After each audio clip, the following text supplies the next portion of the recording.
നടി നിഷ സാരംഗിന്റെ വിവാഹം കഴിഞ്ഞു എന്ന തരത്തിലുള്ള വാർത്തകൾ ഇപ്പോൾ പുറത്തുവരികയാണ്. ഉപ്പുമുളകിലൂടെ മലയാളികൾക്ക് പ്രിയങ്കരിയായ താരമാണ് നിഷ സാരംഗ്. ഇപ്പോഴിതാ നിഷയുടെ വിവാഹം കഴിഞ്ഞു എന്ന വാർത്തയാണ് പുറത്തുവരുന്നത്.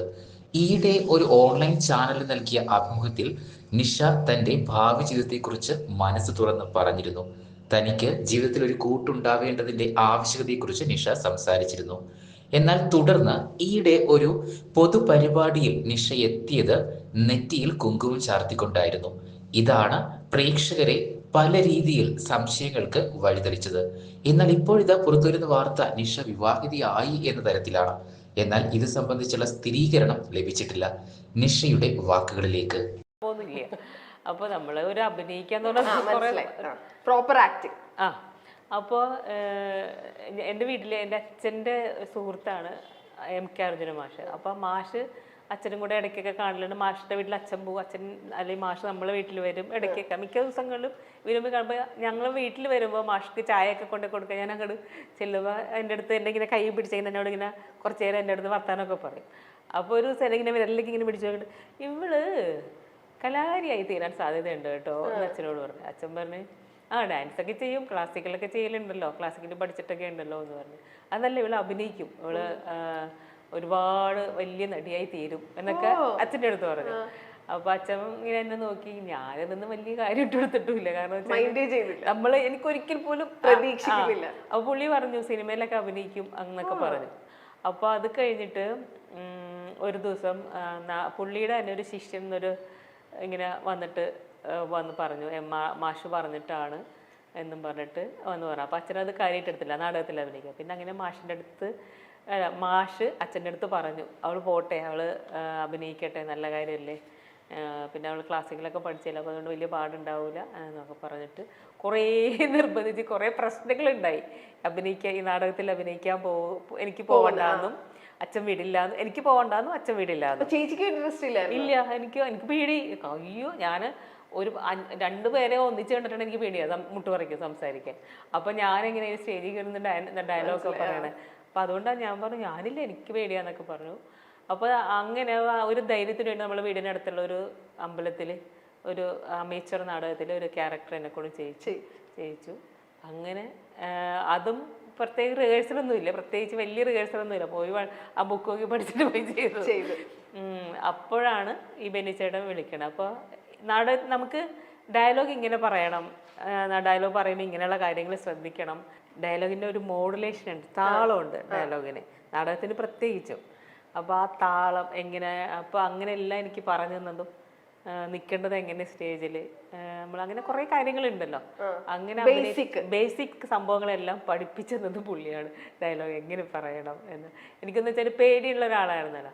അപ്പോൾ ഞാൻ അപ്പോൾ അവാർഡ് മേടിച്ചപ്പോൾ ഞാനത് വെനിച്ചയുടെ ഫ്രണ്ടിലിരിക്കുന്നതുകൊണ്ട് ഞാൻ പറഞ്ഞു എൻ്റെ ഗുരു. അപ്പോൾ അങ്ങനെ അത് ചെയ്തുകൊണ്ട് നിൽക്കുമ്പോഴാണ് പിന്നെ ഏതൊരു സിനിമയിലേക്കൊക്കെ വിളിച്ചു. അപ്പോൾ പുള്ളി പറഞ്ഞു നീ നാളെ വലിയ നടിയൊക്കെ ആയി തീരും, സിനിമയിലൊക്കെ അഭിനയിക്കുമല്ലേ അപ്പോൾ നാടകം കഴിഞ്ഞ്. ഞാൻ പറഞ്ഞു അറിയില്ല വെനിച്ചേടാ, വലിയ നടിയൊക്കെ ആയി കഴിയുമ്പോൾ ഞാനാണ് ഗുരു എന്നൊന്നും പറഞ്ഞേക്കരുത്, ഗുരു എന്നൊന്നും പറഞ്ഞേക്കരുത്. എനിക്ക് അതെന്താ, നീ അഭിനയിച്ച് കുളമാക്കിയിട്ട് ഞാൻ ആ ഗുരു എന്ന് പറഞ്ഞിട്ടുണ്ടെങ്കിൽ നാടകേട് എനിക്ക്. അപ്പോൾ നീ അങ്ങനെ പറയണമെങ്കിൽ വല്ല സ്റ്റേറ്റ് അവാർഡൊക്കെ കിട്ടി വലിയ നടിയൊക്കെ ആയി കഴിയുമ്പോൾ പറഞ്ഞോ. അപ്പോൾ എനിക്ക് ചിരി വന്നായി, കാരണം എന്തായാലും എനിക്ക് സ്റ്റേറ്റ് അവാർഡൊന്നും കിട്ടില്ല എന്ന് എനിക്ക് നല്ല ഉറപ്പ് അന്ന് ഉണ്ടല്ലോ. അപ്പോൾ അതുകൊണ്ട് ഞാൻ ചിരിച്ചു, ശരി പറയല്ല എന്ന് പറഞ്ഞു. പക്ഷേ ആ നാടകം അഭിനയിച്ചു, അത് കഴിഞ്ഞ്. പക്ഷെ ബെന്നിച്ചേട്ടൻ അന്നും പറഞ്ഞു കേട്ടോ, നീ നാടകത്തിൽ അഭിനയിക്കുന്ന പോലെ അല്ല, നിന്നെ അതുകൊണ്ട് ഞാൻ പഠിപ്പിക്കാൻ അധികം നിൽക്കണില്ല. കാരണം വെച്ചാൽ നീ നാടകത്തിൽ അഭിനയിക്കുന്ന പോലെ അല്ല അഭിനയിക്കുന്നത്, നീ വളരെ സാധാരണ വീട്ടിലൊക്കെ പറയുന്ന പോലെ തന്നെയാണ് നാടകവും ചെയ്യണത്. അപ്പോൾ അതുകൊണ്ട് ഞാനത് തിരുത്തണില്ല, അങ്ങനെയും പോട്ടെ നാടകം. ആ നാടകം അങ്ങനെയാണ് ഞാൻ അഭിനയിച്ചത്. നാടകത്തിൽ ഡയലോഗ് പറയുന്ന പോലെയേ അല്ല, നമ്മൾ വീട്ടിലൊക്കെ പറയുന്ന പോലെയാണ് അഭിനയിച്ചത്.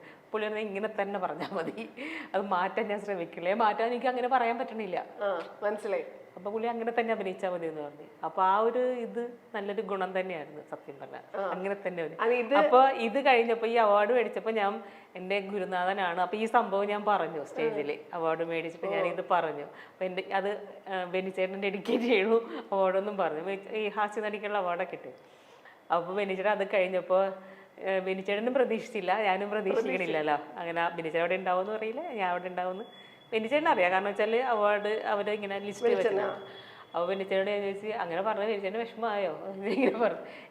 നിന്നെ ഞാൻ അധികം പഠിപ്പിക്കിട്ടൊന്നും വന്നില്ല അന്ന്, അതുകൊണ്ട് എനിക്കും എളുപ്പമായിരുന്നു, പക്ഷെ നീ അത് പറഞ്ഞതപ്പോൾ ഞാനും പ്രതീക്ഷിച്ചില്ല എന്നൊക്കെ.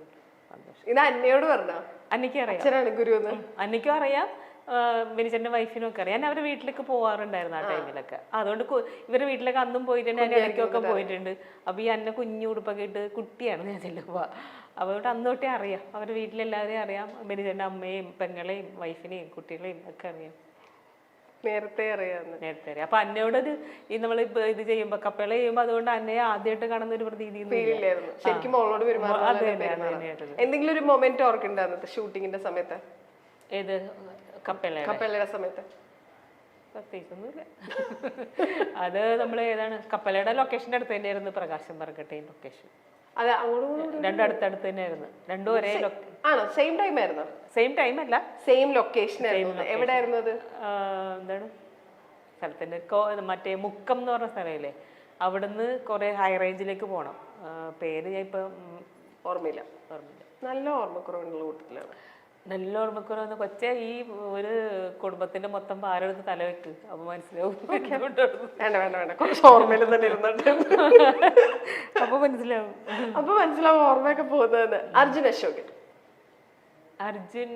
അർജുനെയും എനിക്കറിയാം. അവരെ വീട്ടിൽ മറ്റേ ഇടയ്ക്ക് അവരുടെ വീട്ടിൽ 1-2 പ്രാവശ്യം പോയിട്ടുണ്ട്. അപ്പൊ കണ്ടിട്ടുണ്ട്, അങ്ങനെ പരിചയം. എന്തിനു പോയതാ ഇതുപോലെ? അല്ല നമ്മളൊരു ഷോയുടെ കാര്യമായിട്ടൊക്കെ ബന്ധപ്പെട്ട് അവരുടെ വീട്ടിൽ സംസാരിക്കാനൊക്കെ പോയിട്ടുണ്ട്. അപ്പോൾ അങ്ങനെ കണ്ടിട്ടുണ്ട്. പിന്നെ 1-2 സ്ഥലത്ത് എവിടെ വെച്ചൊക്കെ ഇതേപോലെ കണ്ട് പരിചയപ്പെട്ടിട്ടുണ്ട്. പക്ഷെ അത് ഭയങ്കര സിമ്പിൾ കേട്ടോ, എന്തൊരു സിമ്പിളാ കൊച്ച്, ഭയങ്കര സിമ്പിളായിരുന്നു. ഞാനപ്പോൾ വിചാരിച്ചു എന്നുവെച്ചാൽ അർജുൻ ഭയങ്കര ഇതായിട്ട് നിൽക്കുകയാണല്ലോ ഇപ്പോൾ. അപ്പോൾ ആ ഒരു മറ്റേ ഇത്ര വലിയൊരു സ്റ്റാർ ആണ് എന്നുള്ള ഒരു ഇതൊന്നുമില്ല, ഭയങ്കര സിമ്പിളായിട്ടാണ് അവിടെ ഇവിടെയൊക്കെ ഇരിക്കണതാണ്. ചേച്ചി ചെയ്യുന്നവരെ കൂടി വിളിച്ചപ്പോഴാണ് ഞാൻ പറഞ്ഞു അയ്യോ ഇത് ഇവിടെ ഇരിക്കായിരുന്നോ, അങ്ങനെ ഭയങ്കര പാവം കൊച്ച്. ഇതിലിപ്പോ ജഗദീഷേട്ടന്റെ വൈഫല്ലേ, അപ്പൊ എങ്ങനെയുണ്ടായിരുന്നു? ജഗദീഷേട്ടന്റെ വൈഫായിട്ട് നേരത്തെ അഭിനയിച്ചിട്ടുണ്ട്, ഫ്ലാഷില് ജഗദീഷേട്ടന്റെ വൈഫായിട്ട് അഭിനയിച്ചിട്ടുണ്ട്. വർഷങ്ങൾക്ക് ശേഷം വീണ്ടും അഭിനയിച്ചു. ഫ്ലാഷ് പാർവതിയുടെ സിനിമയല്ലേ? പാർവതി, ലാലേട്ടനൊക്കെ ഉള്ള സിനിമ. ഓ, അതിന്റെ അകത്ത് അല്ലേ? ഓക്കെ, ശരി. എങ്ങനെയുണ്ടായിരുന്നു മൊത്തത്തിൽ? ഇതിലെന്തെങ്കിലും ഒരു മെമ്മറി ചോദിച്ചാ? ഓർമ്മയില്ല എന്ന് പറയരുത്. ഓർമ്മയില്ലാന്നല്ല, അങ്ങനെ പ്രത്യേകിച്ച് മെമ്മറി ഒന്നും ഇല്ല കൊച്ചേ. അങ്ങനെ ഇപ്പൊ പ്രത്യേകിച്ച് ഇപ്പൊ ഞാനിപ്പോ എവിടെയെങ്കിലും പോയിരിക്കുന്നു, ആ ഷോർട്ട് റെഡി എന്ന് പറയുമ്പോൾ പോയി അഭിനയിക്കുന്നു, തിരിച്ചു വരുന്നു, അത്രേ ഉള്ളൂ. കംപ്ലീറ്റ്ലി വർക്കാണത് അല്ലെ? ഓക്കെ, ശരി. ഇനി ഉപ്പും മുളകും എന്ന് കേൾക്കുമ്പോൾ, ഫൈനലി നീലു ചേച്ചി എന്നുള്ള നിഷ് ചേച്ചിനെ എല്ലാവരും വിളിക്കുന്നു. ഉപ്പും മുളകും എന്ന് കേൾക്കുമ്പോൾ ഞാൻ ചോദിക്കുവാണെങ്കിൽ ഒരൊറ്റ കാര്യം, ഒരൊറ്റ എന്തെങ്കിലും ഒരു രസമുള്ള ഒരു ഇൻസിഡന്റോ, അല്ലെങ്കിൽ അവിടെ ഇപ്പൊ നിങ്ങൾ മൊത്തം ഫാമിലി പോലെ തന്നെയാണല്ലോ എല്ലാവരും, ഉണ്ടായ എന്തെങ്കിലും ഒരു ബിഹൈൻഡ് ദ സീൻ എന്തെങ്കിലും ഒരു ഇൻസിഡന്റ് എന്തെങ്കിലും ഓർമ്മയുണ്ടോ? ഇതൊക്കെ നേരത്തെ പറയണ്ടായിരുന്നോ? ഞാൻ ഓർത്ത് വെച്ചായിരുന്നു.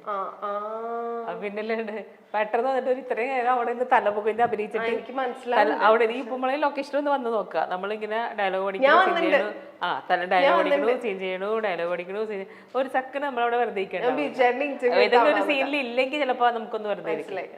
അപ്പൊ അവിടെ നിന്ന് വേറെ വന്നിട്ട് ഇങ്ങനത്തെ ചോദ്യങ്ങൾ ചോദിക്കുമ്പോഴല്ല മൊത്തം അവിടെ കിടക്കാണ്.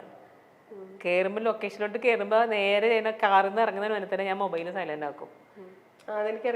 എന്നിട്ട് അവിടെ ചെന്ന് കഴിഞ്ഞ് തിരിച്ച് കാറിൽ കയറുമ്പോഴായിരിക്കും മൊബൈൽ സൈലന്റ് മാറ്റണേ. അപ്പൊ എന്ന് വെച്ചാൽ നമ്മളെ മൂഡ് പോകാണ്ടിരിക്കുക, മീൻസ് നമ്മൾ വേറെ പ്രശ്നങ്ങളൊന്നും അവിടെ ബാധിക്കരുത്. കാരണം നമുക്ക് അവിടെ നിന്നത് കറക്റ്റായിട്ട് ചെയ്യണമെങ്കിൽ ഭയങ്കര കോൺസെൻട്രേഷൻ വേണം. അപ്പൊ അതും കഴിഞ്ഞിട്ട് നേരെ ഇങ്ങോട്ട് അവിടെ കിടന്ന നീലിമേന്ന് എടുത്തിട്ട് ഇങ്ങോട്ട് വരികയാണ് ഈശയായിട്ട്. പെട്ടെന്ന് എന്നോട് ചോദിച്ചപ്പോ ഒരുപാട് സിറ്റുവേഷൻസ് ഒരുപാട് ഉണ്ടായിട്ടുണ്ട്. കാരണം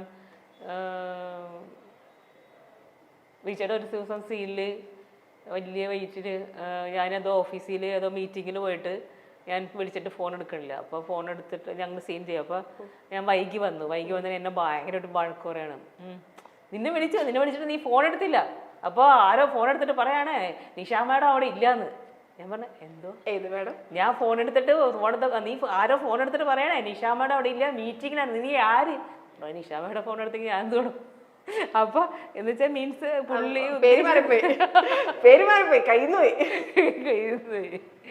അങ്ങനെ ഒരു സംഭവം ഉണ്ടായിട്ടുണ്ട്. പിന്നെ ഞങ്ങൾ ഒന്നിച്ച് പോകുമ്പോ ഇന്ദ്രൻ ചേട്ടൻ, ജഗദീഷ് ചേട്ടൻ, അങ്ങനെ കുറെ വെറ്ററൻ ആയിട്ടുള്ള ആക്ടേഴ്സിന്റെ കൂടെ അഭിനയിച്ചിട്ടുണ്ട്. കൂടെ അഭിനയിക്കണം എന്ന് ഭയങ്കര ആഗ്രഹമുള്ള ആരെങ്കിലും ഉണ്ടോ? അതായത് നമ്മള് ശരിക്കും ഇന്ന ആളുടെ കൂടെ ഒരു സിനിമ ചെയ്താൽ കൊള്ളാം നമ്മൾ അങ്ങനെ മനസ്സിൽ വിചാരിക്കുമല്ലോ, പ്രത്യേകിച്ച് ഈ ഫീൽഡിൽ നിൽക്കുമ്പോൾ അങ്ങനെ വിചാരിക്കുന്നത്? അങ്ങനെയൊന്നുമില്ല, ആരോടാണെങ്കിലും അഭിനയിക്കാം. എനിക്ക് സിനിമ ഒന്നാമത് പറ്റുന്നിടത്തോളം ജോലി ചെയ്യാൻ പറ്റിയ എനിക്ക് വർക്ക് ഉണ്ടാവണം, കാശ് കിട്ടണം, മാത്രമേ ഉള്ളൂ. അങ്ങനെയല്ലേ, എല്ലാവരും വലിയ ആൾക്കാരാണ്, സത്യം, എല്ലാവരും വലിയ ആൾക്കാരാണ്. അപ്പൊ അങ്ങനെ ഇന്ന ആളുടെ കൂടെ അങ്ങനെയൊന്നുമില്ല. നമ്മൾക്ക് കിട്ടുന്ന ക്യാരക്ടർ നമ്മൾ ചെയ്യാൻ നന്നായി ശ്രമിക്കുക. നമ്മൾ കൂടെ അഭിനയിക്കുന്ന ആൾ ആരായാലും എന്താ അഭിനയിക്കുക. എല്ലാവരും വലിയ ആൾക്കാർ തന്നെയാണ്, മനസ്സിലായി. കിട്ടുന്ന ക്യാരക്ടർ പോലെയാണ് അവർ പോകുന്നതെന്ന് മാത്രമേ ഉള്ളൂ. പക്ഷെ എല്ലാവർക്കും അവരുടേതായ ഗുണങ്ങളുണ്ട്, അവരുടേതായ കഴിവുകളുണ്ട്. അപ്പൊ ആരെയും കുറച്ചും കാണാൻ പറ്റില്ല, ആരെയും കൂട്ടിയും കാണാൻ പറ്റില്ല. ലൈഫിൽ ഇപ്പൊ ഞാൻ ചോദിക്കുകയാണെങ്കിൽ ഒരു സ്വപ്നം, ഒരു റീസെന്റ് സ്വപ്നം എന്താ? ഭയങ്കര ആഗ്രഹിച്ച് നിൽക്കുന്ന എന്റെ കരിയറിലാണോ? കരിയർ വൈസ് ആണെങ്കിലും പേഴ്സണൽ വൈസ് ആണെങ്കിലും. പേഴ്സണൽ വൈസ് ഇഷ്ടം പോലെ ഉണ്ടാവുമല്ലോ. നമുക്കിപ്പോ നമ്മുടെ കുട്ടികൾക്ക് നല്ല ജോലി വേണം, അല്ലെങ്കിൽ അവര് ഭയങ്കര വെൽ സെറ്റിൽഡ് ആവണം. കരിയർ വൈസ് ആണെങ്കിലും കരിയർ വൈസ് ആണെങ്കിൽ കരിയർ വൈസ് എനിക്കിപ്പോൾ ആക്ടിങ് ബേസ് ശരിക്കും പറഞ്ഞാൽ എനിക്ക് ഒരുപാട് നല്ല നല്ല ക്യാരക്ടറുകൾ ചെയ്യാൻ ഇപ്പോൾ ഒരുപാട് ആഗ്രഹങ്ങളുണ്ട്. നമ്മൾ ഡിഫറെൻ്റ് ആയിട്ടുള്ള ക്യാരക്ടർ ചെയ്യാൻ. ഇപ്പോൾ എഴുത്തോലയിൽ ചെയ്തതുപോലത്തെ ഒരു എഴുത്തോല എനിക്ക് ശരിക്കും ഭയങ്കര ഇഷ്ടപ്പെട്ട് ചെയ്തൊരു ക്യാരക്ടറാണ്. ശരിക്കും ഇത് ചലഞ്ച് തന്നെയാണ്. അപ്പോൾ അങ്ങനെ നമ്മൾ ഇപ്പം ഞാൻ ഒരു അമ്മ, ഒരു ടിപ്പിക്കൽ അമ്മ എന്നുള്ളൊരു ക്യാരക്ടറാണ് ഇപ്പം എല്ലാം ചെയ്തു പോണത്. അമ്മ തന്നെ ആയാലും പ്രശ്നമില്ല, അമ്മയാണല്ലോ ഞാൻ, എന്തായാലും അമ്മ പോലത്തെ ക്യാരക്ടറിലേ കിട്ടുള്ളൂ. അപ്പോൾ എന്നിൽ നിന്ന്, ഞാൻ എന്ന വ്യക്തിയിൽ നിന്ന്, നിഷ എന്നുള്ള അമ്മയിൽ നിന്നും നിഷ എന്നുള്ള വ്യക്തിയിൽ നിന്നും വിട്ടിട്ട് ഒരു ക്യാരക്ടർ ചെയ്യാൻ പറ്റണം. ആ ക്യാരക്ടറിൽ ഇപ്പോൾ തണ്ണീർമത്തനിലെ അമ്മ തന്നെയാണ്, പക്ഷെ ആ അമ്മയിലൊരു വ്യത്യാസമുണ്ട്. ആ ഒരു ക്ലൈമാക്സ് സീനിലൊക്കെ അതൊരു വിട്ട് ഒരു വേറെ രീതിയിൽ സ്കോർ ചെയ്യാൻ പറ്റുന്നുണ്ട്. അപ്പൊ അങ്ങനെ സ്കോർ ചെയ്യാൻ പറ്റുന്ന എന്തെങ്കിലും, നമ്മൾ വിട്ട് ചെയ്യാൻ പറ്റുന്ന എന്തൊരു ക്യാരക്ടർ ഉണ്ടെന്ന് എനിക്ക് ഭയങ്കര ആഗ്രഹമാണ്. എന്ത് കൈൻഡ് ഓഫ് ആക്ടറാ? നമ്മളിപ്പോ മീറ്റിംഗ്സിനൊക്കെ പോകുമ്പോഴാണെങ്കിൽ നമ്മൾ ഡയറക്ടേഴ്സിനെയും പ്രൊഡ്യൂസേഴ്സിനെയും ഒക്കെ കാണുന്നുണ്ട്. അങ്ങോട്ട് ചാൻസ് ചോദിക്കും, എനിക്ക് ഇങ്ങനെ സിനിമ അഭിനയിക്കാൻ താല്പര്യമുണ്ട്, ചോദിക്കുന്ന ആളാണോ? ഇല്ല, അങ്ങനെ ഒരു കുഴപ്പമുണ്ട് എനിക്ക്. അതൊരു കുഴപ്പമാണ്. അത് കുഴപ്പമായിരിക്കാം, കുഴപ്പമില്ലായിരിക്കാം, പക്ഷെ അങ്ങനെ ഒരു ഇതുണ്ട്. എനിക്ക് ഭയങ്കര, നമ്മൾ ചോദിച്ചാൽ അവരെന്ത് വിചാരിക്കും, അങ്ങനെ ബുദ്ധിമുട്ടാവോ? അങ്ങനെ ചിന്തിക്കലുണ്ട്, അങ്ങനത്തെ ചോദ്യങ്ങളും ഉണ്ട്. ഓക്കെ, അപ്പൊ സ്വപ്നങ്ങൾ എന്താണെങ്കിലും സ്ക്രീനിൽ നിറഞ്ഞു നിൽക്കട്ടെ, ഇഷ്ടംപോലെ വർക്ക് കിട്ടട്ടെ, ഹാപ്പി ആയിട്ടിരിക്കട്ടെ. Thank you so much and all the best. Thank U.